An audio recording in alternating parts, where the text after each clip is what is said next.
Ladies and gentlemen, I invented my very own chess opening. Yes, the title is not clickbait. I invented my very own chess opening that I am so proud of. And today I'm going to be teaching it to you guys.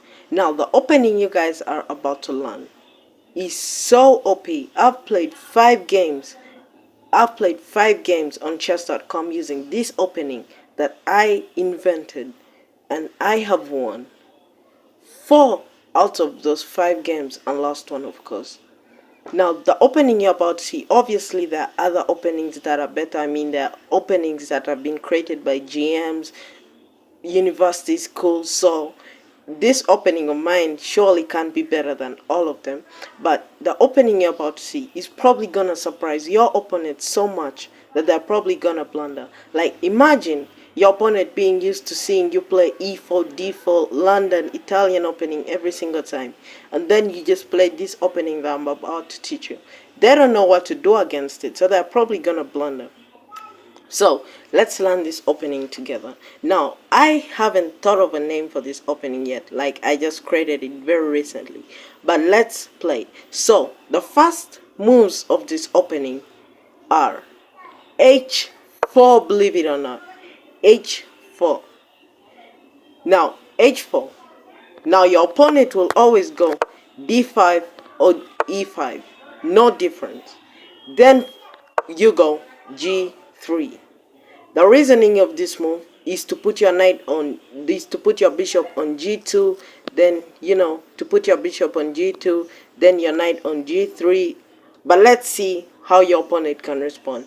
Of course, the best move for your opponent is to keep attacking in the center. But this is all part of our plan. We play this move. Remember, guys, I invented this opening.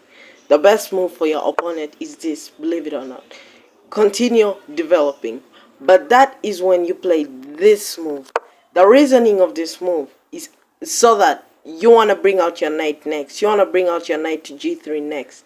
So you want to make sure that your opponents don't play, e4. You want to make sure they don't play e4.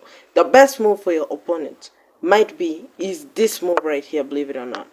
But no one is playing that. They're obviously going to play this move or this move. Now, the problem with that move from your opponent, if your opponent plays this move, then after bringing out the knight, if they don't play this move, then you're gonna win the game. If they don't play h6, which is unfindable, if they don't play that move, if they play something else, like let me say this move right here, then you're gonna gain an advantage. You're gonna gain a tempo. You're gonna pin the knight, and that is gonna be so annoying for your opponent, since that bishop is triple protected by the pawn and the knight. They cannot get it out of there unless they attack it, of course, with their pawn. But that is a tempo. You're gonna make your opponent waste a move, which is gonna give you a winning position. So, as I said, if they don't play this move, then you're lucky. But obviously they're gonna, let's just say they see it, they play this move, then never mind, just castle. Or if you don't want to castle, then get out your knight wherever you want, or here. But here is ugly because it blocks your bishop. Then bring out your knight here. You're ready to castle and you're ready to play e4, just attack in the center.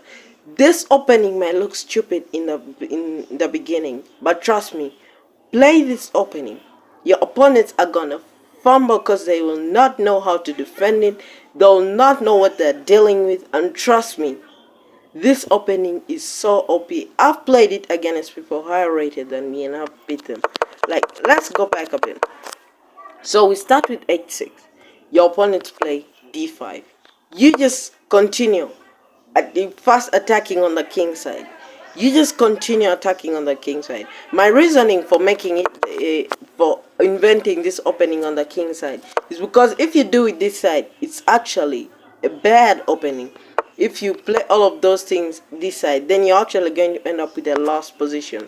But the king side is much more compact, so you can defend your king a little bit more. This is such a wonderful opening. Imagine you're black in this position and I'm playing you. Then I just play e4. And then I just play h4. You're probably gonna look at me and be like, oh my god, is this guy trolling me? But this is a very wonderful opening. Trust me, go try it, learn the theory, go to an analysis board, download the chess.com app, get an analysis board and play this opening, and as you see the best moves for you, for yourself. Even in the second move, after this, you don't immediately have to play g2. You can first play this, and after they bring out their knight, then you play that. This is all part of the opening. This is a wonderful opening. By the way, I do not have a name for the opening yet. If you can recommend names in the comment section, that would be really nice. So h4, then they play this, you play this, or you play this, they bring out their knight, you play this, and you are completely chilling. You are completely chilling. Look how they can blunder. They can just forget that your pawn was protecting that. Then you just snap it and protect it in the next move with your knight. See? This is how your opponent can fumble in the beginning. So, h4, d5, or let's say they play this move. No problem. You can first play this move. Then after bring out your pawn. But when they play e4, if they respond with e4, the best way to counterattack that is actually to first play this. Then after they bring out their knight, then you play this. This is the best opening ever. The reason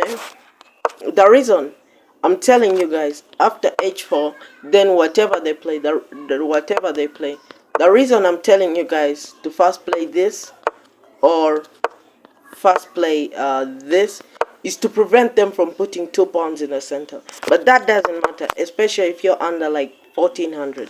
That doesn't matter. Your opponents are probably gonna blunder, and don't even rely on that. If you just play theory after that, then you're probably gonna win, because this opening is so OP. You don't even have to do that. You can just continue with my theory. They just play that, you play this, they bring out their knights. Remember, you play this move because you want to bring out your knight in the next move. If they play this, you bring out your knight. Then remember, they only have one move, which is this. And if they don't find it, if they play something else like this, then you can immediately just attack the knight and get yourself a tempo. This opening, guys, trust me, it's so OP. I've probably said that a lot of times. You know how the alien gambit, like when you put the alien gambit on Stockfish, it just says you are completely lost.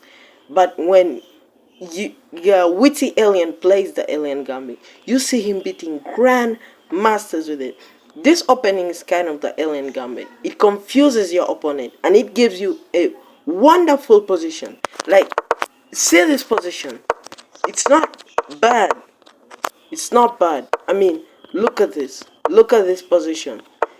This is not a bad position. Your bishop's gonna have a diagonal after oh, whose turn is it? It's okay, it's your opponent's turn.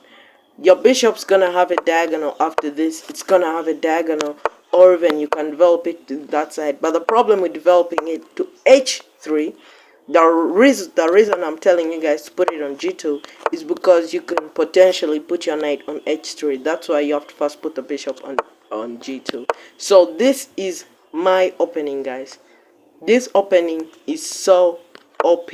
Remember, if they play that, then actually now they're kind of cooked. Just develop your knight. You want to make space after for your bishop and get a tempo with that knight if they do not play h6. So this opening is so OP. By the way, guys, comment to chess.com usernames. I might play you with this opening. I might one day just surprise you and send you a challenge, then play you this opening and see how you'll handle it.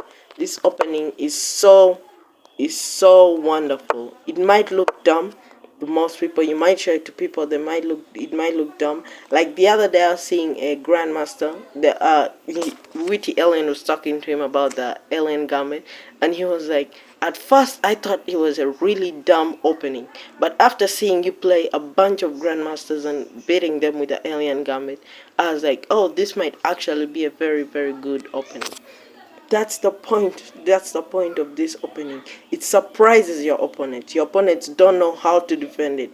And remember, after this, if you just play solidly and fast, if it's a low time control, you're probably gonna win. Cause trust me, your opponent's gonna have to think a lot. Since he does another theory of this moves, he's gonna have to think a lot. So remember, they play that, then you're actually lucky because they're gonna give you a tempo. You just play that. You can play this move next, you can play this move next, and it doesn't matter. It doesn't matter at all. If they don't play this, if they play that, you can bring out your bishop, get ready to castle, and look at this position. It might look kind of bad, but it might look bad. Most people might say it's bad, but if you put this position on stockfish, it's actually kind of a drawn position. It's Black has a very slight advantage, very slight. Look at this position. One, two, three of your pieces are active. Your pawns are already pushing, but look at Black. Only one, two, three, and only one pawn active. So in the end, in the middle game, your pieces are they're gonna be way too ready to start the attack. So trust me, go learn this opening, get this opening. I know it, since it's a new opening that I just invented, it's probably not gonna be in any big websites like Chess or anything, but you can like go put it on an engine and play to see the best moves. So that is the opening, guys. Very wonderful opening. Very wonderful opening. I'm so proud of it. Thank you guys for watching. Go try it out yourself. And yeah, I'll see you next time. Peace.